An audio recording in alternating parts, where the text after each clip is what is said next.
So today what I have, today I have some important questions जिसका कि मैंने बहुत डिटेल तैयारी करके आपको मैंने भेजा है, और उस शीट में अगर आप देखेंगे तो there are some important points which you have to note down, या अगर आप वो शीट निकलवा लेते हैं तब भी आपके लिए फायदेमंद होगा। तो sharing with you PDF file, और ज़्यादातर उसमें जो है मिसलेनियस क्वेश्चंस है, लेकिन उसका नाम जो है रिनेशा रखा हुआ है, कुछ क्वेश्चंस रिनेशा से हैं और कुछ मिसलेनियस है। तो आई थिंक कि if the file is visible, let me know, is it visible? Yes, sir. Yes, sir. Yeah, you are getting here Yes, कि sir. this is what test series 21, और इसमें भी जो बात की गई है वो क्या है, फॉर्म्स ऑफ पोइट्री। ज्यादातर जो ये चीजें लेके चली जाएंगी वो पोइट्री को लेकर के है, फॉर्म्स ऑफ पोइट्री ज्यादातर इसमें डील किया गया है। We are running this class under the banner of JS English literary society, ये मेंशन करना जरूरी है, and it's my mobile number. एक बहुत इंपॉर्टेंट क्वेश्चन है जो बड़ा जनरल क्वेश्चन है, और मैंने इसके पहले भी इसको लेकर के आपसे बात किया था, खास करके एशियन मैन को लेकर के।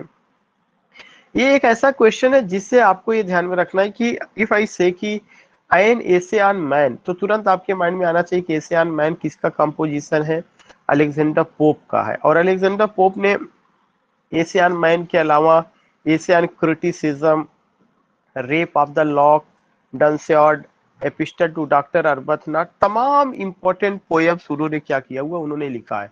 तो N Asian man by Alexander Pope is, ये क्या है, फिलोसफिकल एसे है, फिलोसफिकल पोयम है, एपिक पोयम है, फिक्शन है। ना तो फिक्शन है ना ही एपिक पोयम है। एपिक पोयम वह पोयम होती है जिसमें कि कोई बड़ी कहानी बताई जाती है, जैसे पैराडाइज लास्ट हो गया, पैराडाइज रिगेंड हो गया, द प्रील्यूड हो गया, वो एपिक पोयम की कैटेगरी में आता है। और हमें ये भी पता है कि एशियन मैन जो है ये फिलोसफिकल एसे भी नहीं, ये कोई एसे नहीं, बल्कि क्या है, ये जो है बी आंसर सही है, पोयम है। So an essay on man by Alexander Pope is a philosophical poem, ये चीज आपको ध्यान में रखना है। और एसे ऑन मैन जो है हीरोइक कपलेट में लिखा गया है, इसकी एक बहुत इंपॉर्टेंट लाइन है, know then thy self presume not God to scan the proper study of mankind is man. Actually में जो ये पोएट है अलेक्जेंडर पोप, वो ऑगस्टन एज से, या खुद एज ऑफ पोप कहा जाए जिसका टाइमिंग 1700 से 1745 था, उससे बिलोंग करते हैं। ऑगस्टन एज की खासियत ये थी कि उसमें हीरोइक कपलेट का एज था, सटायर का वो एज था, आयरनी का एज था, कोटली मैनर का एज था, एरिस्टोक्रेटिक लाइफ को लेकर के बातें होती थी। सबसे बड़ा चीज कि उसमें ह्यूमन नेचर को लेकर के बात होती थी, जो मानव स्वभाव है उसको लेकर के बात होती थी। जो एशियन मैन जो पोयम है, इसमें ह्यूमन नेचर को ही लेकर के बात रखी गई है। तो N Asian man by Alexander Pope is a philosophical poem. कैसी पोयम है, फिलोसफिकल पोयम है। यहाँ तक चीजें क्लियर हो गई? किसी को कोई डाउट या किसी को किसी तरह का कोई अगर संशय हो, if you have any query, if you have any point in your mind, तो यू कैन आस्क, नहीं तो मैं आगे चलूं।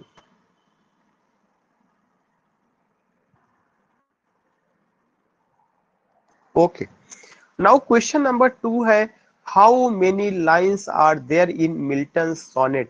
मिल्टन के सोनेट में कितनी लाइनें हैं? ये बहुत जनरल क्वेश्चन है, इसको एक्सप्लेन करने की कोई जरूरत नहीं है। ये हम सबको पता है कि मिल्टन के सोनेट में कितनी लाइनें हैं, 14 लाइनें हैं। लेकिन मैं यहीं पर एक चीज जानना चाहूंगा कि वह कौन सा सोनेट का टाइप है जिसमें 10.5 लाइन होता है। अगर किसी सोनेट में 10.5 लाइन है तो उसको क्या कहा कर्टल जाता है? Sonnet sir, curtal sonnet. Curtal sonnet, yeah that's good, curtal sonnet. Curtal sonnet को मार्केट में किसने लाया? Who G.M. Brought curtal Hopkins. Sonnet in? हॉकर्ड। G, yeah G M G.M. Hopkins, Hopkins. Gerard Manley Hopkins. तो जो 10.5 line का sonnet होता है उसको कर्टल सोनेट कहा जाता है। कर्टल सोनेट को मार्केट में किस आदमी ने लाया है? जिरार्ड मैनली हॉपकिंस ने लाया हुआ है। दूसरा सबसे बड़ा चीज ये है कि if you talk about ki how many lines are there in Milton sonnet, there are 40 lines, because sonnet का मतलब कि sonnet is a poem of 40 lines. Now the question is that कि मिल्टन का जो सोनेट है, did he follow पेट्रार्च और William Shakespeare? Milton ने sonnet को लिखने के लिए कौन से पैटर्न को फॉलो किया? पेट्रार्चन मॉडल, या जो है उन्होंने आपका फॉलो किया है that is Shakespeare? Yes, John Milton follow Petrarchan model of sonnet. John Milton ने पेट्रार्च को फॉलो किया। Poet Petrarch was the poet of Italy 14th century. He is known as father of sonnet. तो Milton followed Petrarchan model of sonnet, and in Petrarchan model of sonnet we find we find octave and sestet. May I know what is octave? Octave क्या होता है? Octave means 8 lines. Yeah, that's good. Octave means 8 lines stanza. Then what is sestet? 6 lines. 6 lines. Sestet means 6 lines stanza. Do you find octave sestet in Shakespearean sonnet? No, sir. No, sir. Then what do you find there? 3 quatrain and a couplet. Yeah, that's 3 quatrain, 1 very couplet. nice. Yeah, 3 quatrains and a couplet. If I ask, what do you mean by quatrain?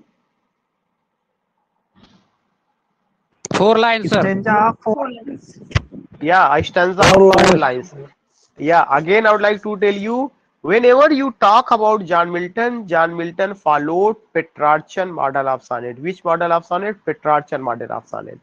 Poet Petrarch was an Italian poet of the 14th century. जो poet पेट्रार्च थे वो Italian poet थे, 14वीं शताब्दी के poet थे।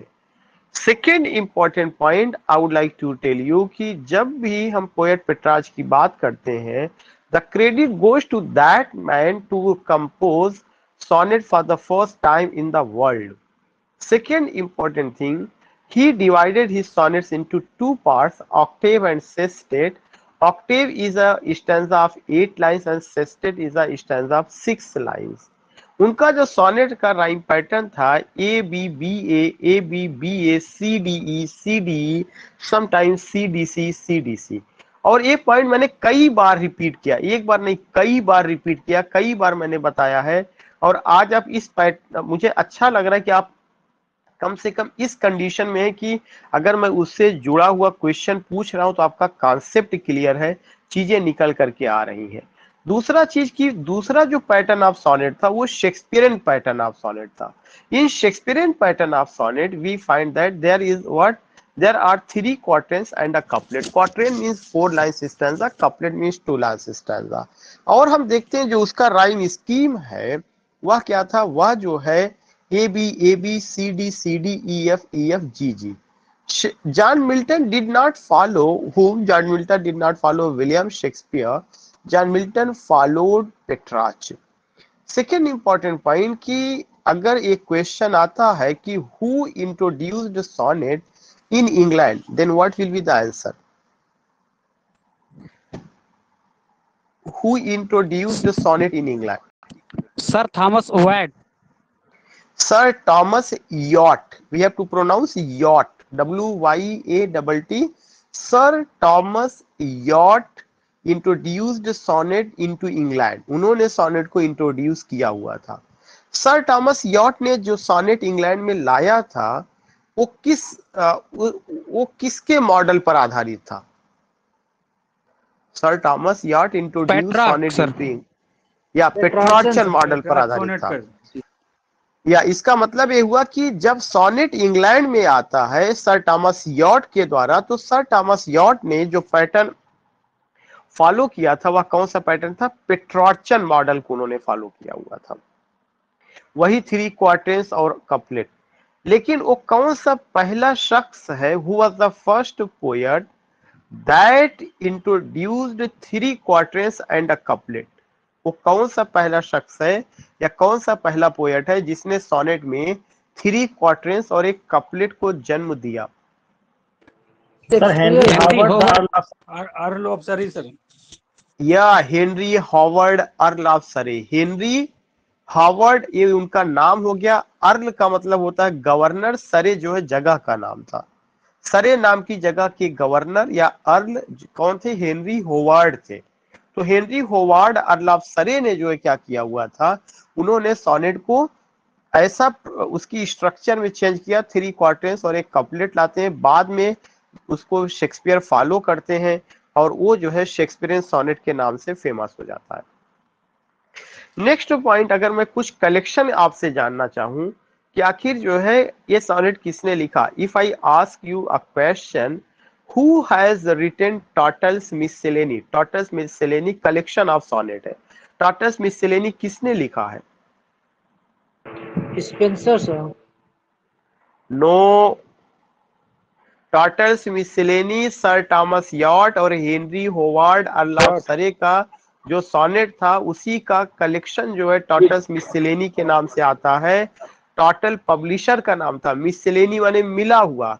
Total नाम के publisher ने या टॉटल नाम के शख्स ने सर टॉमस यार्ट और Henry Howard Earl of Surrey का जो सोनेट था उसको कंबाइन करके एक बुक के रूप में या कलेक्शन ऑफ सोनेट मार्केट में पब्लिश करते हैं और पब्लिशर के नाम पर सोनेट का नाम पड़ा टॉटल्स मिससेलेनी। अगर कभी भी क्वेश्चन पूछा जाता है कि Tottel's Miscellany is a collection of sonnet composed by Sir Thomas Yard and Henry Howard Earl of Surrey but published by Tottle. So at the name of Tottle it got the title Tottle's Miscellany. एक concept सबको clear हो गया? Yes, sir. Yes, sir. Who has composed Astrophel and Stella?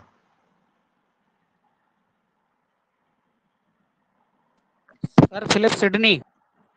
Yes, sir Philip Sidney. Sir Philip Sidney का जो collection of sonnet है वो Astrophil and Stella है। जो एस्ट्रोफिल है वो सर फिलिप सिडनी का नाम है और स्टेला उनकी बिलव्ड का नाम है। यद्यपि उनकी बिलव्ड का ओरिजिनल नेम था पेनिलोप डेवरेक्स, लेकिन उस कलेक्शन ऑफ सोनेट में उन्होंने बिलव्ड को जो है किस रूप में प्रेजेंट किया है? स्टेला के रूप में प्रेजेंट किया और खुद अपने आप को जो है एस्ट्रोफिल के रूप में। दूसरा चीज जो है किसने लिखा है? एमोरिटी। एमोरिटी भी कलेक्शन ऑफ सोनेट है। एडमंड स्पेंसर ने, उसमें 88 सोनेट्स रहा है। ये उन्होंने अपनी बिलव्ड एलिजाबेथ बॉयल को डेडिकेट किया हुआ है। किसने लिखा है holy sonnet? John Donne. Yes, holy sonnet collection of sonnet रहा, जॉन डन। ये सब मैं अभी पिछले उसमें करा चुका हूं, जितने मैं क्वेश्चन पूछ रहा हूं सब मैं करा चुका हूं। जॉन डन ने किया हुआ, उसको लिखा हुआ है। किसने लिखा है डडन सोनेट?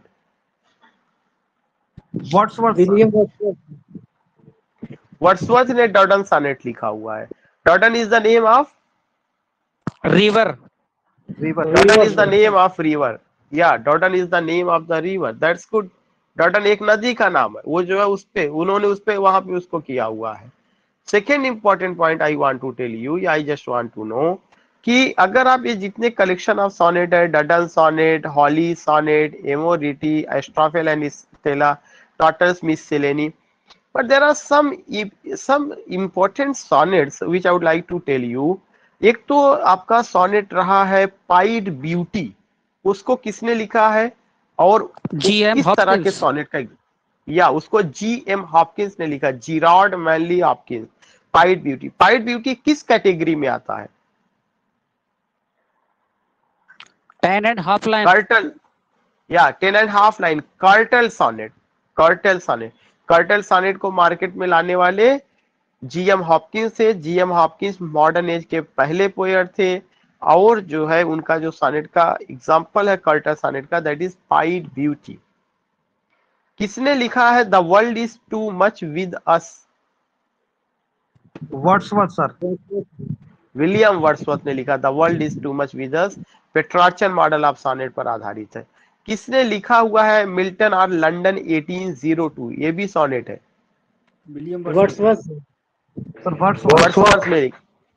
वर्ड्सवर्थ ने लिखा है। ये लाइन कहां से लिया गया है? Milton thou should be living at this hour. Milton 1802 sir. Milton London 1802। Yes, Milton London 1802। दूसरा चीज ये है कि एक और सोनेट है जो बड़ा फेमस है, perhaps that is to Shakespeare या केवल शेक्सपियर, मुझे लगता है केवल शेक्सपियर है, चूंकि आन शेक्सपियर जो है वो जॉन मिल्टन का है। और शेक्सपियर नाम से सोनेट किसने लिखा है? Matthew Arnold.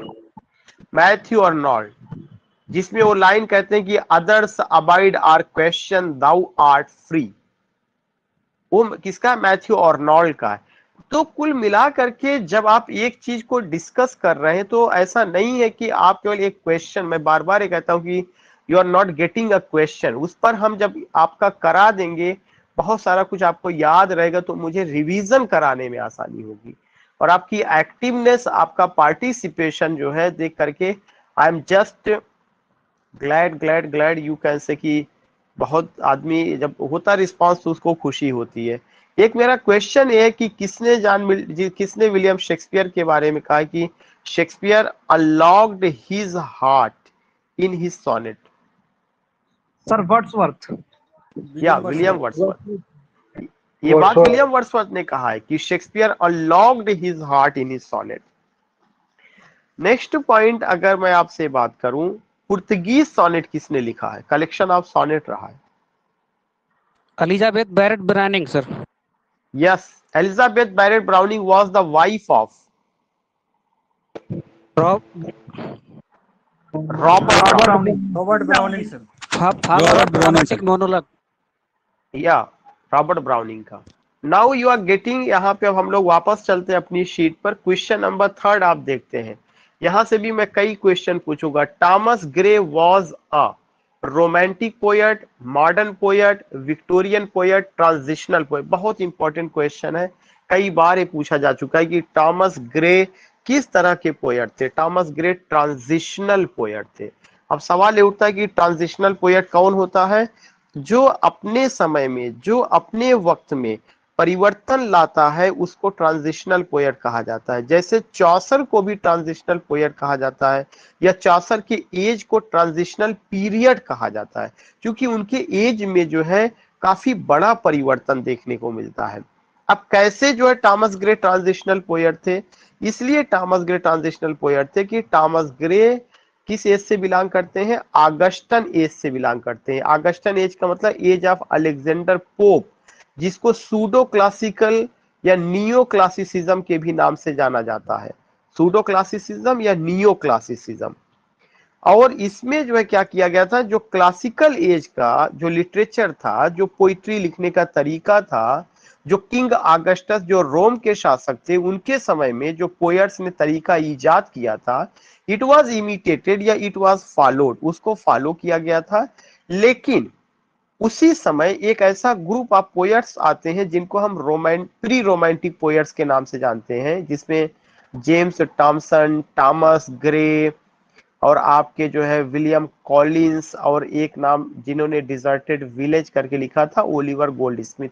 ये 4-5 नाम हैं जो बड़े नाम थे, जिन्होंने अलग ढंग की पोयम लिखी, उस पैटर्न पर गए जिस पैटर्न पर अलेक्जेंडर पोप नहीं लिखते थे। अलेक्जेंडर पोप ह्यूमन नेचर की बात करते थे, शहरी जीवन के बारे में बात करते थे, बड़े लोगों की बात करते थे, करेक्टनेस में यकीन करते थे, और एक स्ट्रिक्ट नॉर्म्स वगैरह था, सटायर का यूज था, आयरनी का यूज था।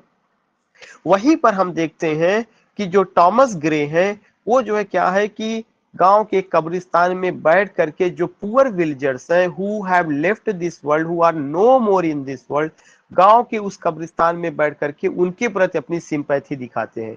तो ये जो पोइट्री में परिवर्तन आया है कि एक तरफ तो जमाना था जब पोइट्री राज दरबारों की शोभा थी, जब पोइट्री में शहरी जिंदगी का जिक्र था, जब पोइट्री में बिलिंडा की बात होती थी कि Belinda smile and all the world gave with joy, जब पोइट्री में ह्यूमन नेचर की बात होती थी, उस दौर में एक ऐसा पोएट आता है, एक ऐसा कवि आता है जो तमाम तरह की स्टैब्लिश नाम्स को किनारे लगाता है और अपनी कलम को कहाँ ले जाता है?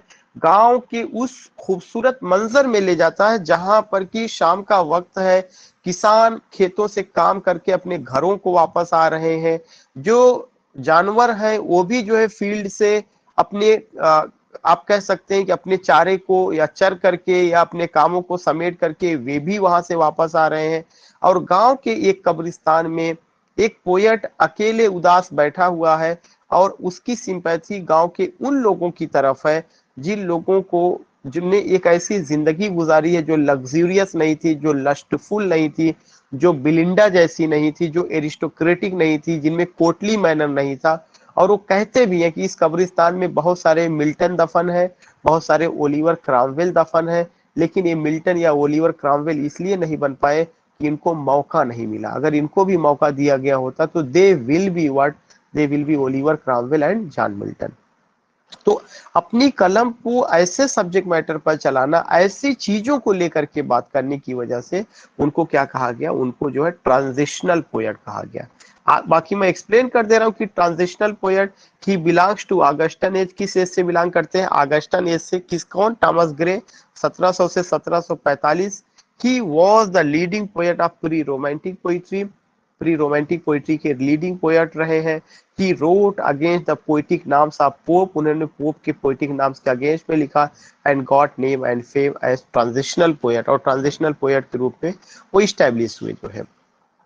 मैं ये जानना चाहता हूं कि who has written elegy written in a country churchyard. Sir Thomas Gray. Sir Thomas Gray. And when was it published? 1751। 1751। Good, 1751। ये सब अभी हमने डिस्कस किया था 1751 में। ये लाइन कहां से ली गई है कि let not ambition mock their useful toys, nor homely joys, nor destiny obscure. LG in a country church. LG written in a country churchyard.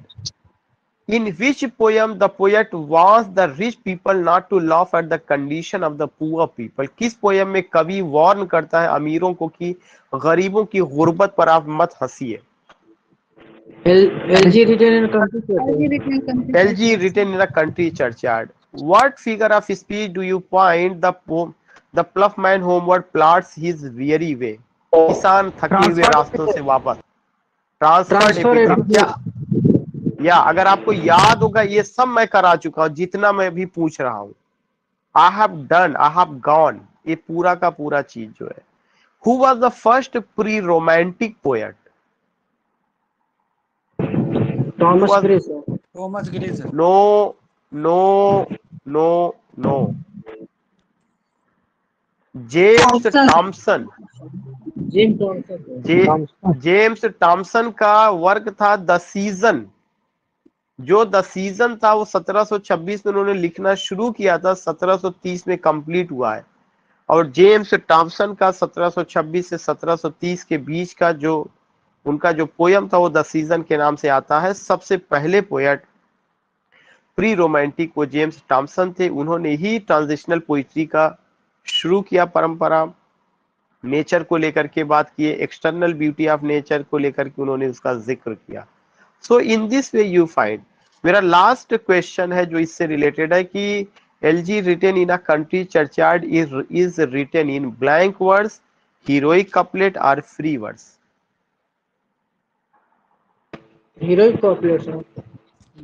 Yes, heroic couplet.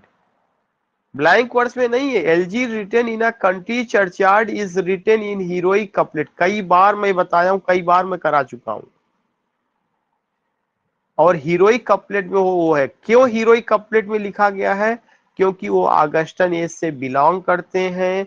Augustan age में ये एकदम शर्त थी कि आप जो कुछ भी लिखेंगे वो किस में लिखेंगे, हीरोइक कपलेट में लिखेंगे। उन्होंने उस नाम को तो फॉलो किया, हीरोइक कपलेट में तो उन्होंने लिखा, स्टाइल का या फॉर्म्स ऑफ वर्ड्स को तो उन्होंने फॉलो किया, लेकिन थीम उन्होंने बदल दिया।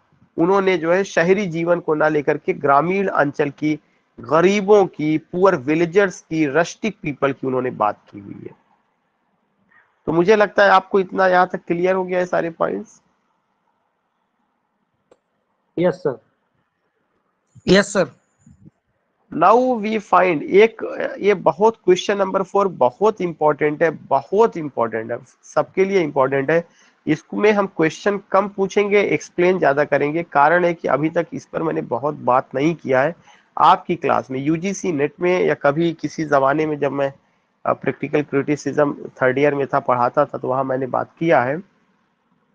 Practical criticism began in the 1920s। Practical criticism 1920 ईस्वी में शुरू हुआ था by the Cambridge critic. Cambridge critic से उनका क्या नाम था? आई.ए. रिचर्ड्स। ये नोट कर लीजिएगा, चाहे आप you are preparing for TGT, PGT, KVS, NVS, whatever the competition you are preparing, whatever the competition जो भी आप अपियर होने जा रहे हैं, बिल्कुल इसको नोट कर लीजिए कि ये आई.ए. रिचर्ड्स का है। Second important point I would like to tell you कि जो प्रैक्टिकल क्रिटिसिज्म है आई.ए. रिचर्ड्स ने शुरू किया, मैंने उसको पूरा एक्सप्लेन किया। आइवोर आर्मस्ट्रांग रिचर्ड, जो आइवोर आर्म, आई का मतलब आइवोर, ए का मतलब आर्मस्ट्रांग रिचर्ड्स, आई.ए. रिचर्ड्स या आइवोर आर्मस्ट्रांग रिचर्ड्स 26 फरवरी 1893 को इनका जन्म हुआ था। 7 सितंबर 1979 को इनकी मौत हुई थी। Was an English educator, literary critic, poet and rhetorician. वो जो क्या थे? एडुकेटर थे, लिटरेरी क्रिटिक थे, रेटोरिशियन थे। His work contributed to the foundations of the new criticism। उन्होंने न्यू क्रिटिसिज्म की भी नींव रखी हुई है। न्यू क्रिटिसिज्म के बड़े नाम टी.एस. एलियट का है, डब्ल्यू.के. विम्सेट का है, क्लिंट ब्रुक्स का है, एलन टेट है, वो दूसरी बात है। लेकिन आपको ये समझना है कि न्यू क्रिटिसिज्म भी एक तरह का क्रिटिसिज्म है जिसमें आई.ए. रिचर्ड्स का कंट्रीब्यूशन है। और न्यू क्रिटिसिज्म क्या था? A formalist movement in literary theory who emphasized the close reading of a literary text. एक क्वेश्चन आपके यहाँ पूछा जा चुका है कि न्यू क्रिटिसिज्म किस पर फोकस करता है? Close reading of the text and words on the page. और न्यू क्रिटिसिज्म स्पेशली किससे रिलेटेड है? पोइट्री से। प्रैक्टिकल क्रिटिसिज्म भी, न्यू क्रिटिसिज्म दोनों किससे रिलेटेड है? पोइट्री से रिलेटेड है। नॉवेल से कम रिलेटेड है, ड्रामा से कम रिलेटेड है। कोई भी चीज अगर ड्रामा भी पोइट्री में लिखी गई है तब वहां पे ज्यादा बात होती है। और न्यू क्रिटिक से कहते हैं कोई भी जो टेक्स्ट होता है उसकी हमें डीप स्टडी करना चाहिए, उसका हमें क्लोज रीडिंग करनी चाहिए। ऐसा नहीं जल्दी जल्दी पढ़ते जाइए text, specially in poetry, in an effort to discover how a work of literary function as a self-contained and self-referential aesthetic object। यहाँ पे मैं आपको थोड़ा सा एक स्टोरी के फॉर्म में बताना चाहता हूँ। आई.ए. रिचर्ड्स काफी बड़े प्रोफेसर हैं, टी.एस. एलियट भी बहुत बड़े प्रोफेसरों में शुमार किए जाते हैं। आई.ए. रिचर्ड्स ने पोइट्री का study scientific point of view से किया। उन्होंने किया क्या कि अपनी क्लास के 10 बच्चे, 15 बच्चे, 20 बच्चे, 50 बच्चे जो भी उनकी क्लास में थे, उन्होंने उन सारे बच्चों को एक पोयम दिया। और जब उन्होंने उस पोयम को दिया तो उस पोयम का टाइटल उन्होंने हटा दिया था और पोएट का नाम हटा दिया था। इसका मतलब बच्चों के सामने केवल जो है पोयम की लाइंस गई, they don't know about the title, they don't know about the poet कि who has written the poem and what is the title of the poem। ये उन्होंने क्या किया, उसको उन्होंने हटा दिया। किन्होंने हटा दिया? आई.ए. रिचर्ड्स ने हटा दिया। और हटाने के बाद बच्चों से कहा अब आप इसको पढ़ करके आइएगा, एक हफ्ते बाद मेरे पास आइएगा, अपने अपने घर पे जाइए, इस पोयम को लेकर पढ़ के आइए और आप मुझे बताइएगा कि इसका क्या एक्सप्लेनेशन निकलता है। जब बच्चे एक हफ्ते बाद आते हैं तो वो बताते हैं कि इसका ये एक्सप्लेनेशन, इसका ये एक्सप्लेनेशन, इसका एक, मतलब जितने बच्चे थे सब बच्चों ने अपने अपने अंदाज से, अपने अपने ढंग से उन्होंने उस पोयम का एक्सप्लेनेशन किया। तो ये पोयम का जो एक्सप्लेनेशन का तरीका था यह बिल्कुल नया था, जो 20वीं शताब्दी में, मतलब कि 1920 ईस्वी में ये चीजें शुरू होती हैं। अब हुआ क्या कि नया क्या था? नया ये था कि अगर जैसे मैं टीचर हूं, आप सब लोगों को मैंने कोई पोयम पढ़ाई ऑन हिज ब्लाइंडनेस, और मैंने कह दिया on his blindness John Milton ने लिखा है, ये उन्होंने जो है क्या कहते हैं कि अपने मरने के अवसर पर, सॉरी अपने अंधे होने के अवसर पर लिखा, और इसमें जो है जॉन मिल्टन की पीड़ा नजर आती है कि वो अंधे हो गए हैं और ईश्वर की सेवा करना चाहते हैं। इसका मतलब कि उस पोयम की एक एक लाइन आप जॉन मिल्टन से ही जोड़ करके देख रहे हैं, जॉन मिल्टन की ही जिंदगी से जोड़ करके देख रहे हैं, उन्हीं के ही अंधेपन से जोड़ करके देख रहे हैं। जब जो है मैं आपको ये नहीं बताऊंगा कि ये पोयम ऑन हिज ब्लाइंडनेस इसका नाम है, या इस पोयम को जो है जॉन मिल्टन ने लिखा, तो आपके एक्सप्लेनेशन का तरीका बदल जाएगा। क्योंकि तब आप उस पोयम को ये बात कभी नहीं कहेंगे कि इसको जॉन मिल्टन की लाइफ से, क्योंकि आपको पता नहीं कि इसका राइटर कौन है, जॉन मिल्टन है। तो जो उन्होंने देखा कि जितने बच्चे थे उन्होंने अलग अलग ढंग से एक्सप्लेन करना शुरू किया, और उस चीज को क्या नाम दिया गया, प्रैक्टिकल क्रिटिसिज्म। एक व्यवहारिक ढंग से ज्ञान उन्होंने दिया पोयम को एक्सप्लेन करने का। उसकी स्टाइल पर बात हुई, फॉर्म्स ऑफ वर्ड्स पे बात हुई, फिगर ऑफ स्पीच पे बात हुई, जो अभी तक मैंने आपको पढ़ाया था रेटिक एंड प्रोसोडी। अभी कुछ दिन पहले मैंने लगातार मीटर पर, इमेज पर, सिंबल पर, वही सारी चीजें जो है हुई। इसका मतलब केवल इस पर ही बात नहीं हुई कि पोयम में क्या कहा गया, बल्कि एक नए ढंग का एक्सप्लेनेशन हुआ कि पोयम में कैसे कहा गया है। पहले क्या होता था, अगर आपको याद होगा, जब आप इंटरमीडिएट में थे या हाई स्कूल में कभी, तो उसमें काका 3 in 1 काका 5 in 1 करके आती थी गाइड, उसमें लिखा रहता था पोएट सेज, कवि ने कहा, या टीचर ने बता दिया कि पोएट सेज कवि ये कहता। जब हम ये कहते हैं कि पोएट सेज कवि ये कहता, इसका मतलब कि एग्जैक्टली पोएट यही कहता, इसके आगे पीछे आपको कुछ नहीं सोचना है। अब सवाल उठता है हमें कैसे पता कि पोएट से पोएट यही कहता है। पोएट के समय तो मैं था नहीं, या पोएट ऐसा तो है नहीं कि कान में मेरे आके बताया था कि मैं जो लिख रहा हूं मैं इसमें ये कह रहा हूं।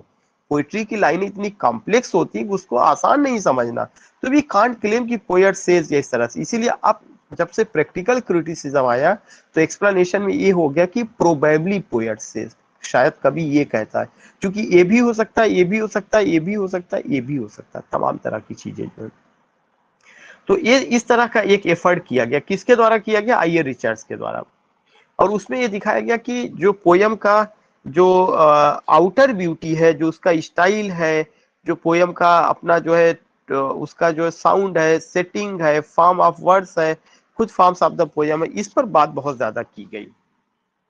आई.ए. रिचर्ड्स ने कुछ बेहतरीन किताबें लिखी जो आप सबको पता होना चाहिए और नोट करके रखना चाहिए। प्रिंसिपल्स ऑफ लिटरेरी क्रिटिसिज्म उन्होंने लिखा, प्रैक्टिकल क्रिटिसिज्म उन्होंने लिखा, and the philosophy of rhetoric उन्होंने लिखा। ये तीनों किताबों का डेट आपको पता होना चाहिए, किसने लिखा ये पता होना चाहिए। इसी तरह से एक ऑप्शन उसमें था टी.एस. एलियट, उनके बारे में भी मैंने थोड़ा सा लिख दिया। T S. Eliot was a leading modern poet, modern poet है, वो क्रिटिक भी थे, ड्रामेटिस्ट भी थे। ही got Nobel prize for literature in 1948। His masterpiece is the waste land. 1922 में द वेस्ट लैंड आया था। एक हल्का सा एक्सप्लेन कर दिया गया है।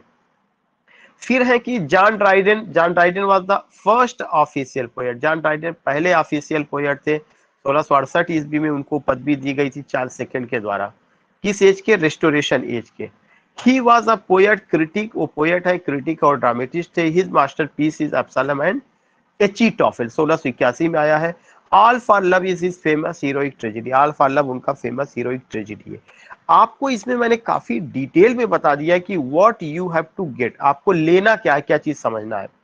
फिर आगे एक ऑप्शन रहता है डब्ल्यू बी यीट्स का। W B Yeats a poet of modern age, W B Yeats modern age के पोएट है, उनको नोबेल प्राइज 1923 में मिला है। उन्होंने सेलिंग टू बाइजेंटियम और बाइजेंटियम नाम का पोयम लिखा हुआ है। सो जो क्वेश्चन रिलेटेड था वो आई.ए. रिचर्ड से था। आई.ए. रिचर्ड प्रैक्टिकल क्रिटिसिज्म के फादर कहे जाते हैं। उनका मैंने डिटेल में आपको बता दिया, एंड आई डोंट नीड कि इसको दोबारा मैं रिपीट करूं।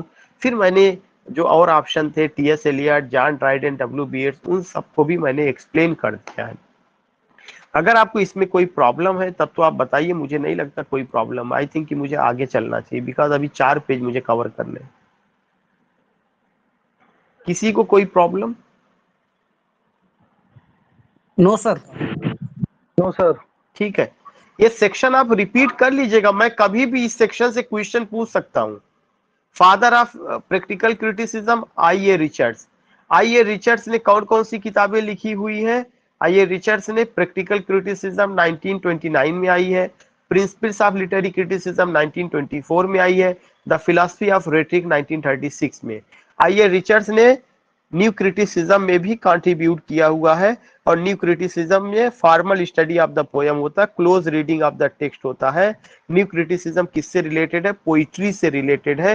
ये सारी बातें आपको पता होना चाहिए। Any time these things can be asked आपसे। टी.एस. एलियट का जहां तक बात है, वो मॉडर्न क्रिटिक है, पोएट है, ड्रामेटिस्ट है, नॉवलिस्ट तो नहीं है। नोबेल प्राइज का मिला 1948 मिला। उनका मास्टरपीस क्या है? द वेस्ट लैंड है। जॉन ड्राइडन जो है आपके ऑफिशियल पोएट है, रेस्टोरेशन एज से बिलोंग करते हैं, फर्स्ट ऑफिशियल पोएट थे। ये पदवी उनको 1660 ईस्वी में, 1668 ईस्वी में मिली हुई है। किसने दिया हुआ था? चार्ल्स सेकंड ने दिया हुआ था। वो पोएट, क्रिटिक और ड्रामेटिस्ट थे। उनकी मास्टरपीस एब्सलम एंड एचिटोफेल रही है। उनका एक heroic tragedy all for love है जो शेक्सपियर के एंटोनी और क्लियोपेट्रा पर आधारित है। W.B. येट्स मॉडर्न एज के पोएट हैं जिनको नोबेल प्राइज 1923 में मिला। उनकी पोयम है सेलिंग टू बाइजेंटियम, बाइजेंटियम, और भी उन्होंने लिखा prayer for my daughter, lake आई of Innisfree, Leda and swan, the second coming, तमाम उन्होंने लिखा हुआ है। तो ये सेक्शन मैं आपसे कह रहा हूं कि आपको इसको क्या करना है, रिपीट करते रहना है ताकि आने वाले समय में अगर इससे क्वेश्चन पूछा जाए तो क्लियर हो जाए। क्वेश्चन नंबर 5 बहुत इंपॉर्टेंट है, कई बार इससे टीजीटी पीजीटी दोनों में आया हुआ है, मैंने बहुत डिटेल में एक्सप्लेन किया हुआ है। क्वेश्चन नंबर 5 है, what is the form of the poem Dover Beach. Dover Beach बहुत पॉपुलर पोयम है, इसकी लाइनें भी पूछी जाती है, खास करके लास्ट स्टैंजा की लेट मी ना, जिसमें वो कहते हैं कि our love let us be true to one another, the world which seems to lie before us like a land of dream hath really neither joy nor love nor certitude nor help in pain। उसकी कुछ लाइनें बहुत खूबसूरत line है, तो उसमें उस है, और आपको ये ध्यान में रखना है कि जो डोवर बीच है यह एक उनका एलिजाइक लिरिक है।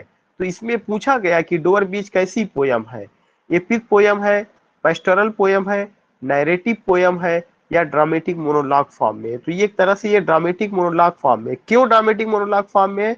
क्योंकि स्पीकर खुद पोएट है और लिसनर में उसकी वाइफ वहां पर है, लिसनर में उसकी वाइफ है। एक लाइन आती है ना, come to the window sweet is the night air. वह होटल में जब ठहरे हुए हैं, बाहर का दृश्य दिखाने के लिए किसी को बुलाते हैं, जो उनके साथ वह कोई दूसरा नहीं है, खुद उनकी वाइफ है। Come to the window sweet is the night air. तो ये क्वेश्चन बहुत इंपॉर्टेंट है, what is the form of the poem Dover Beach. The form is dramatic monologue, जिसमें मैंने एक्सप्लेन किया हुआ है। ड्रामेटिक मोनोलॉग उसका फॉर्म है। Dover Beach consist of 4 stanzas, ये सब आपको याद रहना चाहिए। डोवर बीच में कितने स्टैंजास हैं? 4 स्टैंजास हैं, each containing a variable number of versus.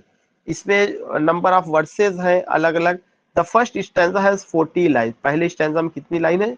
40 lines है। द सेकेंड में 6 लाइन्स है, थर्ड में 8 लाइन्स है, एंड द फोर्थ में 9 लाइन्स है।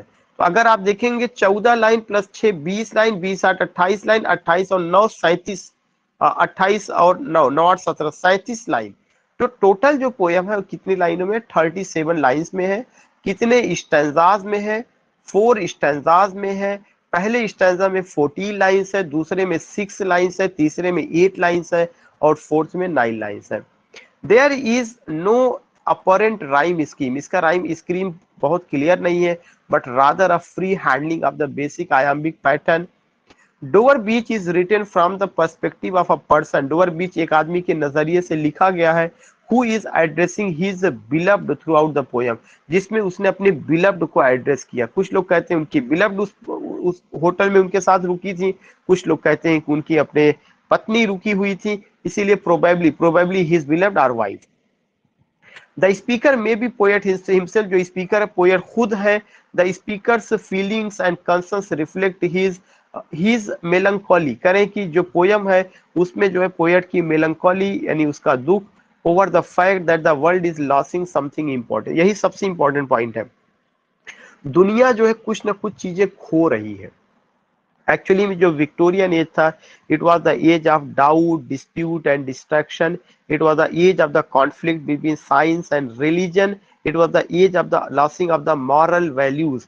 तो जो नैतिकता थी इसका पतन हो रहा था, लोगों के अंदर से लोगों में भौतिकता तो आ रही थी लेकिन नैतिकता जा रही थी।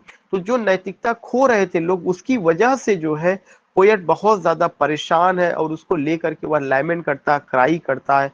उसको नोट ऑफ ह्यूमन मिजरी नजर आती है, मानव के दुख भरे संगीत, मानव जीवन के दुख भरे दर्द को वह गुनगुनाता है वहां पर जो है। मैथ्यू अर्नोल्ड जो थे 1822 में उनका जन्म हुआ, 1888 में उनकी मौत हुई। थोड़ा सा उनके बारे में, मैथ्यू अर्नोल्ड 1822 में जन्म हुआ, 1888 में उनकी मौत हुई है। बेस्ट नोन पोयम डोवर बीच, उनका बेस्ट नोन पोयम डोवर बीच है। Is a masterpiece of mood both a love poem and an elegy. अगर देखा जाए तो यह लव पोयम भी और एलिजी भी है। दो पब्लिश इन हिज 1867, ये पब्लिश हुआ था 1867 में, किसमें? वॉल्यूम इन न्यू पोयम्स में। उसके बाद उन्होंने बताया डोवर बीच में have been composed as early as 1851, शायद 1851 में लिखा गया था। When Arnold honeymoon at Dover, जब अर्नोल्ड अपना हनीमून डोवर में मनाने गए थे।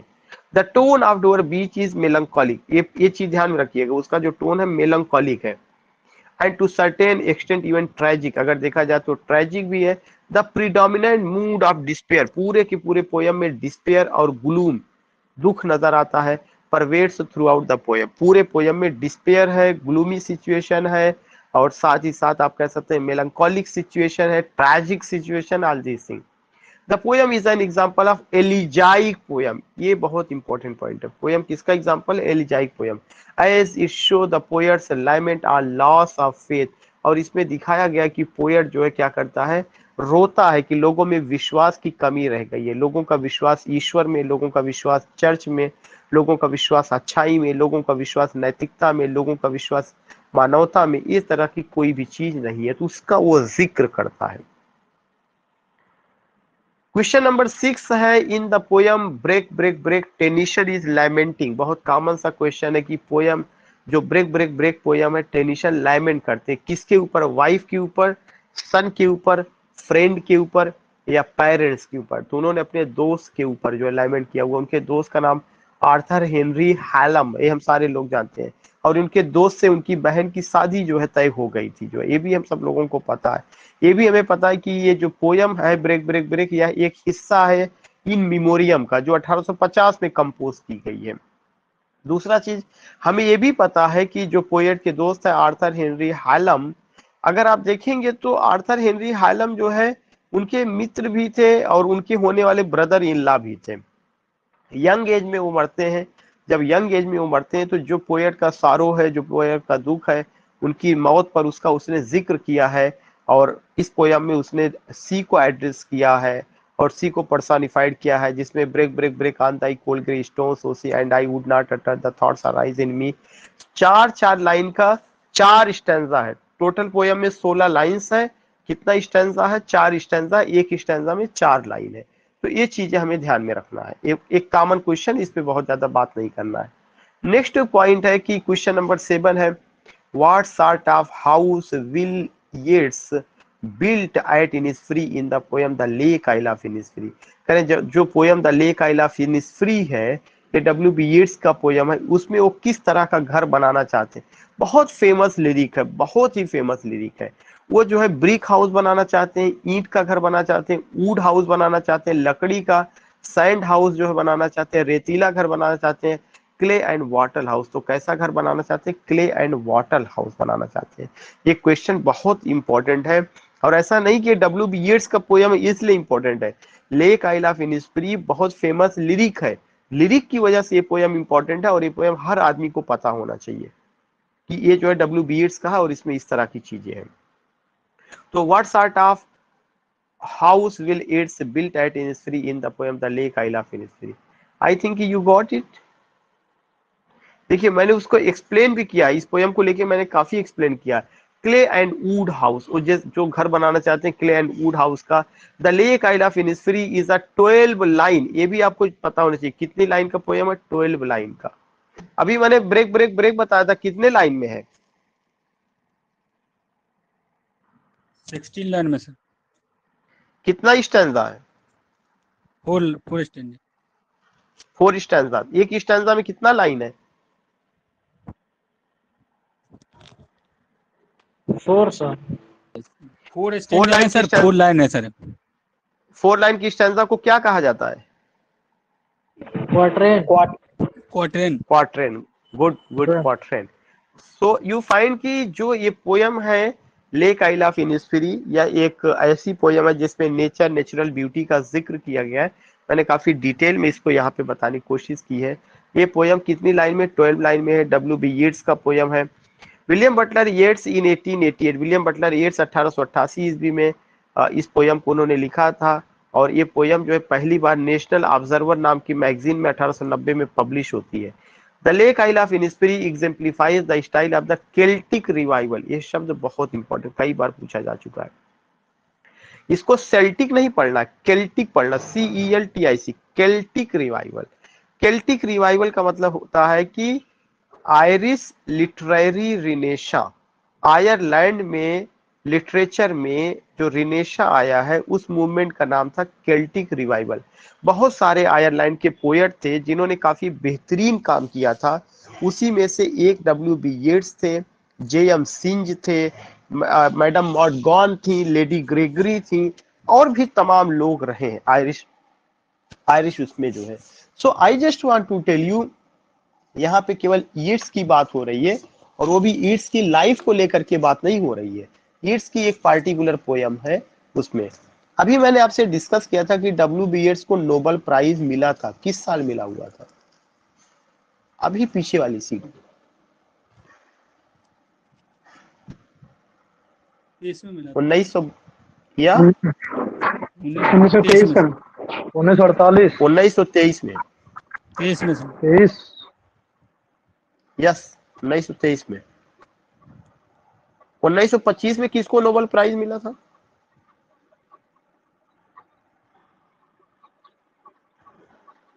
Who got?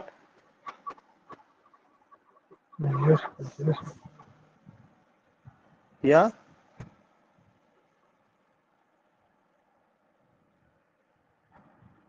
GB Shaw sir. Yes, GB साको। 1925 में जीबी साको। ये दोनों नाम आपको ध्यान में रखना है कि बहुत इंपॉर्टेंट रहा है। 1923 में इनको, 1925 में उनको। और ये जो है मॉडर्न एज के बहुत बड़े पोएट रहे हैं। इनकी poems Byzantium, sailing to Byzantium, Leda and swan, a prayer for my daughter, the second coming. आप अगर कुछ नहीं याद रखते हैं तो lake isle of Innisfree, the second coming सबको ध्यान में रखना चाहिए, चाहे वो टीजीटी तैयारी कर रहा हो चाहे पीजीटी की। कारण है कि ये यूजी सिलेबस में है। आगे यहाँ बताया गया the lake isle of Innisfree 12 line की पोयम है, और ये लिरिक के फॉर्म में है। 1888 में लिखी गई है, 1890 में पब्लिश हुई है। किसका एग्जाम्पल है? केल्टिक रिवाइवल का। अगर कोई पूछता है केल्टिक रिवाइवल क्या है? Irish literary रिनेशा। आयरलैंड में जो जो लिटरेचर में रिनेशा आया, या जो तब्दीली आई, जो बदलाव आया, उस मूवमेंट का नाम है केल्टिक रिवाइवल। इसको सेल्टिक नहीं पढ़ना है। It is an attempt to create a form of poetry that was Irish in origin rather than one that adhered to the standards set by English poets. कह रहे हैं कि जो आयरिश लिटरेरी रिनेशा था, या जो केल्टिक रिवाइवल था, वह एक ऐसा रिवाइवल था जिसमें दिखाया गया कि पोइट्री का जो स्टैंडर्ड होगा उसमें सब कुछ आयरलैंड से चलेगा, ना कि इंग्लैंड से चलेगा। आयरिश फॉकलार की बात होती है, आयरिश कल्चर की बात होती है, तमाम आयरिश चीजों को लेकर के बात होती है। तो उसी मूवमेंट को क्या कहा गया? Irish literary renaissance. उसके बाद जो है, अगर आप देखेंगे कि एक और पॉइंट है कि इनिस्फ्री जो है के बारे में बात बताई गई। Innisfree is an uninhabited island. Innisfree एक आइलैंड है विद इन लफ गिल, और ये कहां पर है? लफ गिल नाम की जगह पर है, इन आयरलैंड। आयरलैंड में near which Yeats spent his summers as a child, जहां पर ईट्स अपने जो है बचपन के दिनों को, खासकर गर्मी में उन्होंने अपने बचपन के दिन वही बिताए हुए हैं, और उसकी एक याद उनके माइंड में बनी हुई है। Yeats describe the inspiration for the poem coming from a sudden memory. Yeats इस पोएम का जो इंपॉर्टेंस है उसको डिस्क्राइब करते हैं, जो अचानक उनकी मेमोरी में आता है चाइल्डहुड को लेकर के। और जबकि वो टहल रहे थे, while walking down fleet street, कौन सी गली में? फ्लीट स्ट्रीट में टहल रहे थे, इन लंदन 1888। चूंकि वो जो है लंदन चले आए थे, और लंदन में जब वो टहल रहे थे तब उन्होंने उनके दिमाग में उस चीज की याद आई जहाँ पे बचपन उन्होंने अपना गुजारा था गर्मी के दिन में, लाफ गिल नाम की जगह पर और आयरलैंड में। The 12 line poem is divided into 3 क्वार्टेन। जो 12 लाइन पोएम है 3 क्वार्टेन्स में, मतलब 4-4 लाइन का 3 स्टैंजा है। ये चीज ध्यान में रखिए, the 12 line poem is divided into 3 quatrains and is an example of its earlier lyric poems. किसका एग्जांपल है? लिरिक पोएम्स का एग्जांपल है। The poem expresses the speaker's longing for the peace and tranquility. ऐसा लगता है कि poet ये दिखाना चाहता है कि वह शांति की तलाश में है, ट्रैंक्विलिटी की तलाश में है, और यह उसको कहाँ जाने पर मिलेगी? इनिस्फ्री नाम की जगह पर जाने पर मिलेगी। While residing in an urban setting, जबकि आज अभी वह कहाँ पे रह रहा है? शहरी जीवन जी रहे हैं। He can escape the noise of the city, और वह शहर की जो है जो शोरगुल भरी जिंदगी उससे बचना चाहते हैं। and be lulled by the lake water lapping with low sounds by the shore। और जो इनिस्फ्री है, जो वहां पे एक खूबसूरत झील है, उसका जो पानी है कलकल करता हुआ आता है, वो सब मधुर संगीत उनको सुनाई पड़ता है। मतलब शहर की जो जिंदगी है या शहर का जो शोरगुल है, उससे वो उनको उसमें कोई इंटरेस्ट नहीं है और एक शांतिप्रिय जगह पर वो जाना चाहते हैं। On this small island he can return to nature. करें इस स्मॉल आइलैंड में वह नेचर की ओर वापस लौटेंगे। By growing beans and hiving bee, जहां पर वो कुछ बीन्स वगैरह उगाएंगे। बाई ग्रोइंग बीन्स, वो बता रहे वो वहां क्या करेंगे, सब कुछ नेचुरल काम करेंगे। वहां वो बीन्स की खेती करेंगे, बीन्स का मतलब सेम वगैरह की। एंड हैविंग बी, और वहां पर मधुमक्खियों का छत्ता होगा, मतलब शहद उनको मिलेगा। By enjoying the purple glow, दोपहरिया का वो आनंद लेंगे। आप हीदर एट नून, और नून का भी आनंद लेंगे। The second of birds wing, और जो है वहां पे जो डिफरेंट कलर की बर्ड्स होगी, खासकर लिनेट विंग्स जो सतरंगी होगी, उसका आनंद लेंगे। और जो इवनिंग होगा उसका आनंद लेंगे। और वहां पे वो एक छोटी सी केबिन बनाएंगे। And stay on the island much as Thoreau, और वो वैसे ही वहां पर रुकेंगे जैसे थोरी। थोरी कौन से अमेरिकन पोएट थे, the American transcendentalist lived at Walden Pond. जैसे थोरी जो अमेरिकन पोएट थे, वो वाल्डन पॉन्ड नाम की जगह पर समय गुजारे थे, ऐसे वो भी रहेंगे। द फर्स्ट क्वार्टेन, जो पहला क्वार्टेन है पोएम का, speaks to the needs of the body. वो ये बताती है कि बॉडी को, इंसान की बॉडी को क्या जरूरत है। फूड और शेल्टर की जरूरत होती है, तो फूड और शेल्टर को लेके बात करते हैं। The second to the needs of the spirit, जो सेकेंड स्टैंजा वो किसको लेकर बात करती है, स्पिरिट की, शांति की तलाश को लेकर बात करते हैं। जो फाइनल स्टैंजा है वो इनर लाइफ, मेमोरी को लेकर के बात करते हैं कि वो वहां पर हमेशा रहेंगे और उनको वहां शांति मिलेगी और शहरी जिंदगी को छोड़ देंगे। ये बात उन्होंने लेक आई लव फिलिस्तीन में बताई, जिसको मैंने बहुत डिटेल में आपके सामने रखा है। लिरिक फॉर्म में है, 12 लाइनें हैं, 3 स्टैंजाज में, 4 लाइन का 3 है। उसमें उन्होंने बताया कि वो शहरी जिंदगी से ऊब चुके हैं और नेचुरल जीवन जीना चाहते हैं। लास्ट पेज है आज की क्लास का। Which period is known as age of Milton. 1625 से 1660 को एज ऑफ मिल्टन या प्यूरिटन एज के नाम से जाना जाता है। इसमें बहुत डिस्कस करने की जरूरत नहीं है। 1625 1660 is known as Puritan age और age of Milton. Question number 9 बहुत इंपॉर्टेंट है, ध्यान से सुनिएगा इसको। A poem that is free from the limitation, एक ऐसा पोयम जो हर तरह के बंधनों से फ्री होता है, जिसमें ना तो रेगुलर मीटर होता है, ना ही रेगुलर रिदम होता है, और ना ही उसमें रेगुलर राइम होता है। इस तरह की पोयम को क्या कहा जाता है? पैस्टोरल पोयम कहा जाता है, एपिक कहा जाता है, या फ्री वर्स कहा जाता है। अगर आपको याद होगा मैंने बताया था कि फ्री वर्स में irregular stanza, irregular metre, irregular rhyme pattern, जब इर्रेगुलर वर्ड यूज कर दिया गया तो ये सारी चीजें होती है।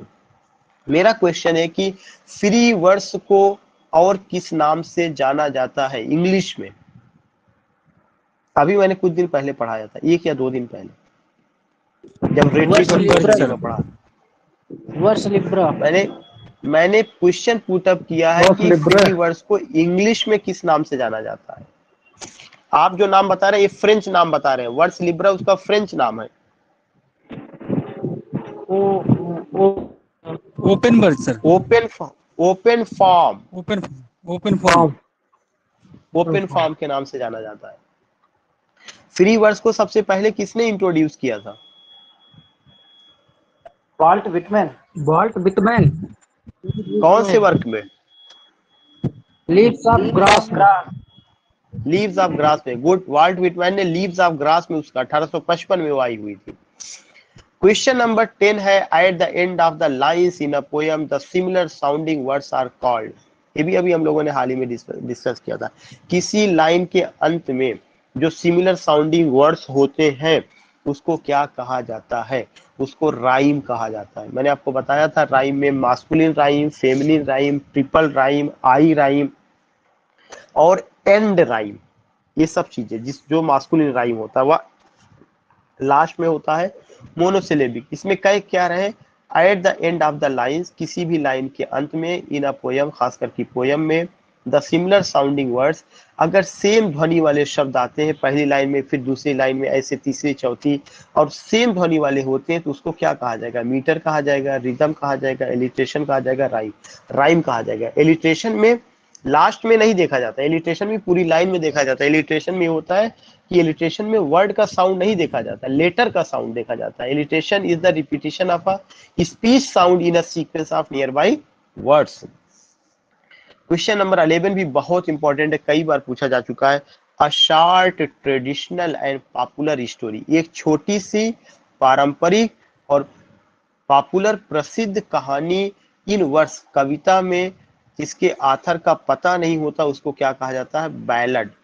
A short traditional story and popular story in words of unknown authorship is called ballad.